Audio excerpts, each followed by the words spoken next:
Joining us now is Senator Adam Schiff, Democrat of California. He's a member of the Judiciary Committee in the Senate, which means he will be able to question Mr. Patel at his confirmation hearing for FBI director this week. Senator, it's really nice to see you. Thank you for being here.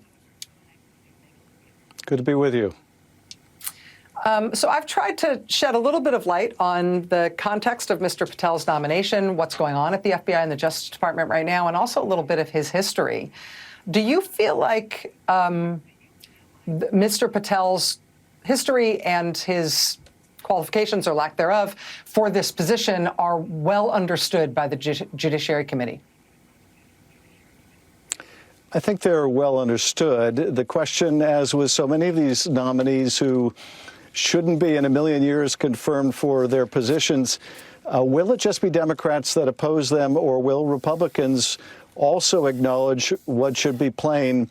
Someone like Kash Patel is not fit to run an agency of this significance. The only added context that I would mention, in addition to what you went through, is the FBI not only is, I think, the premier law enforcement agency in the country, but the director of the FBI is one of the most powerful officials in the federal government. And a lot of the work of the FBI is pretty unreviewable.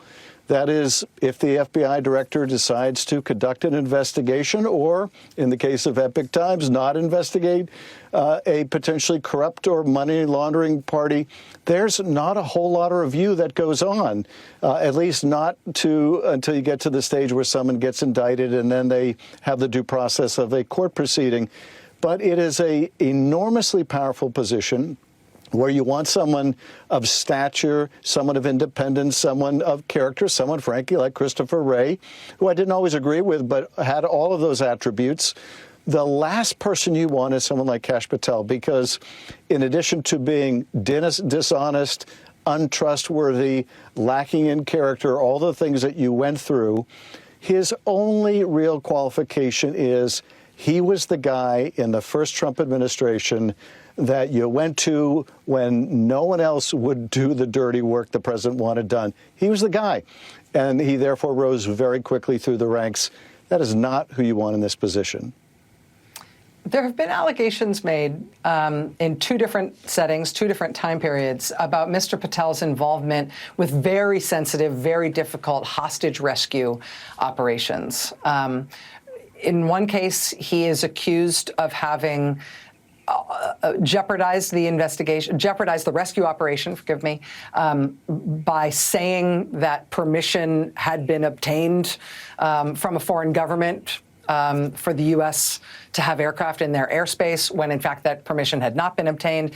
In another case, he is accused of having jeopardized a potential rescue by publicly announcing it before it was clear that the people who were being rescued were actually safely in U.S. custody.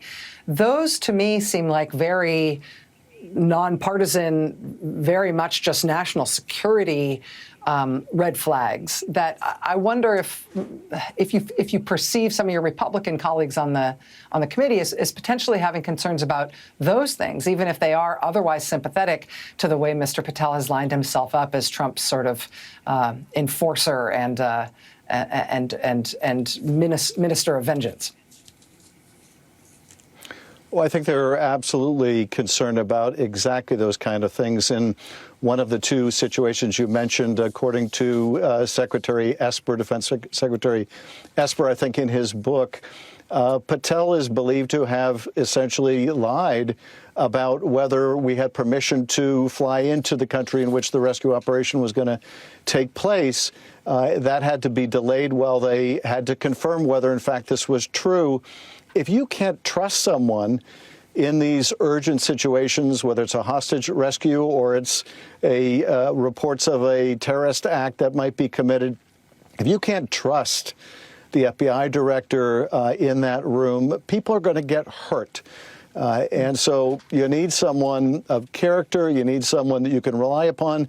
You don't want someone who is endlessly self-promoting, self-aggrandizing, claiming they had positions they didn't, claiming they got authorizations they didn't, or fabricating things, blaming the government, in this case the FBI, for January 6th, patently false claims. that we're even considering him is such a dramatic lowering of the bar from the first term. I think when you get past Matt Gaetz, this is the most not only unqualified but disqualified candidate for any of these positions, and he has competition for that. Yeah. For sure, to say the least. Senator Adam Schiff, really appreciate you making time to be here with us tonight. Nice to see you, sir.